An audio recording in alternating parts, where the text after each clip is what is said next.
So what I'm doing now is I want to set up a 1 meter plane, and my 1 meter plane is going to act like my normal decal texture.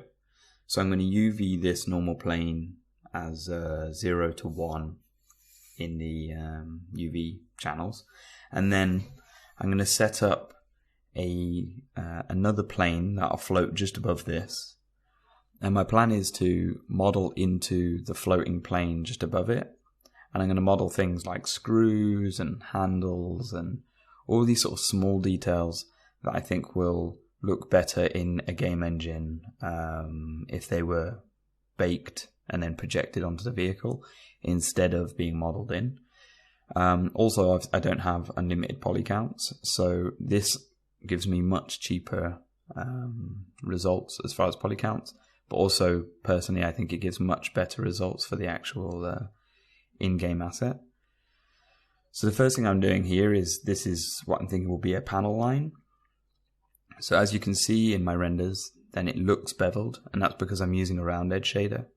So the first thing I do is I will just push modeling together, like this cylinder and the plane below, and then the round edge shader will handle any kind of welding of the assets together, or rounding of any kind of hard edges.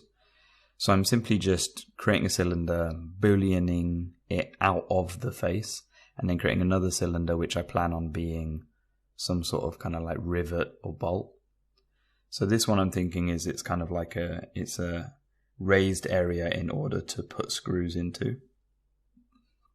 And as you can see, my modeling is super basic, but I'm setting it up with the round edge shader to handle all of the bevels, and this will bake completely fine.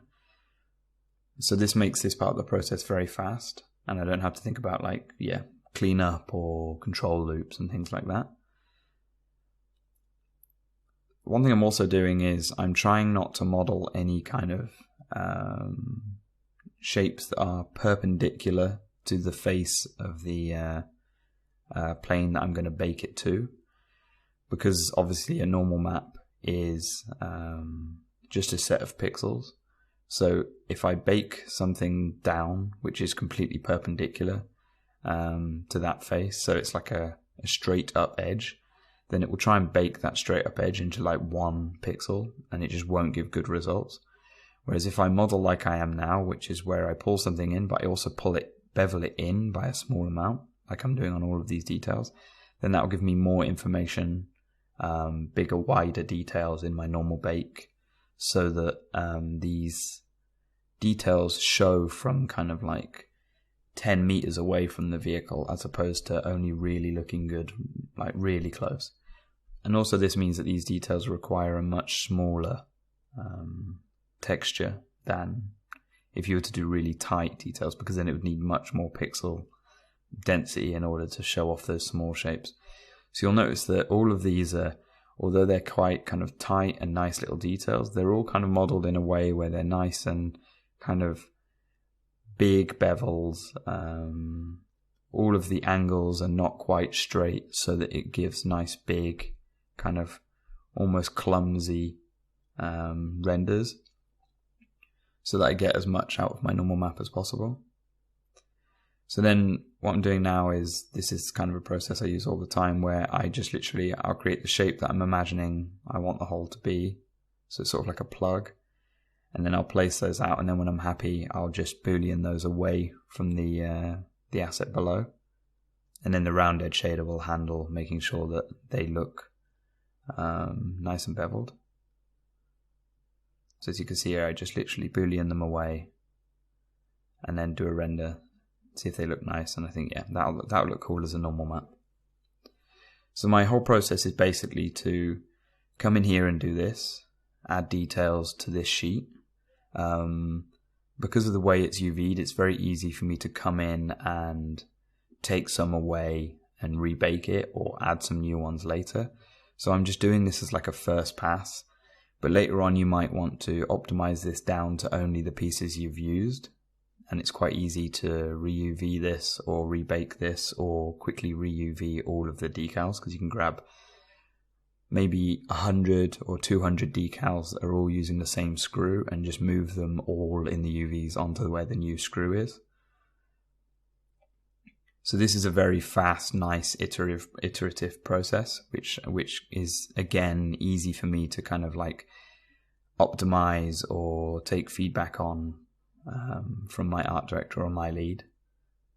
Or even if I just later on I feel like, okay, maybe I committed to this early because I liked it, but I just don't like it now. So it's always important that you give yourself the opportunity to make those changes. And as you can see, this process is extremely easy. It's very fast. And then the plan is that, again, just like the decals you saw in the previous video, this will be UV'd entirely to just planes, and those planes will float above the actual modeling of the asset. And then the shader will project those decals down onto the body of the asset, so I don't have to worry about shadows and things. And these details will also, when they're projected down, will only project the normal and maybe some roughness information. So if I have like a tiling rusty metal on the base asset, then this will simply just project down onto the top and take on the texture below, so it'll look like it's kind of integrated into it. I could definitely increase the complexity of this by having its own diffuse map and material maps, so that the diffuse of the actual screws matched the underlying material, or the diffuse of the body around the screws matched the body of the vehicle, and then maybe the screws themselves could be kind of dark metal with metalness. But in this case, I'm just simply going to bake it down and then apply it, and I think it does what I need it to, because it just adds that extra fidelity. So now all I'm doing is I'm setting up the UVs of the texture below, and then quickly creating a cage, so the cage is just floating just above the modeling. And then I'm very quickly looking at my bake, seeing if I think that the assets are baking the way I want them to. If not, then maybe I can adjust my modeling.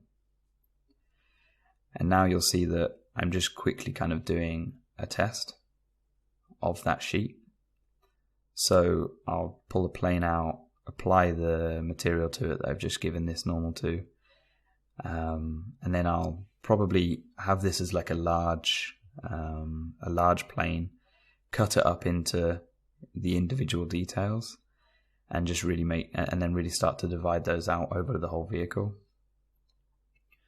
So now that I kind of have this set up, then all I'll need to do afterwards is add an alpha.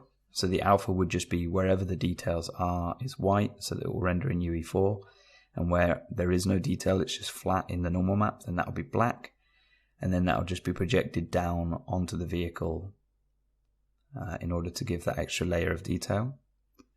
And you'll also notice that I'm not doing the entire pass of adding this small information yet. I'm just making sure that the setup is there and working for me. And then as I go on throughout the whole vehicle design, I'll start to increase the amount of bolts and screws and vents and stuff. So that's basically the whole setup for the normal decals. So then after this, I'll quickly go over my UE4 materials.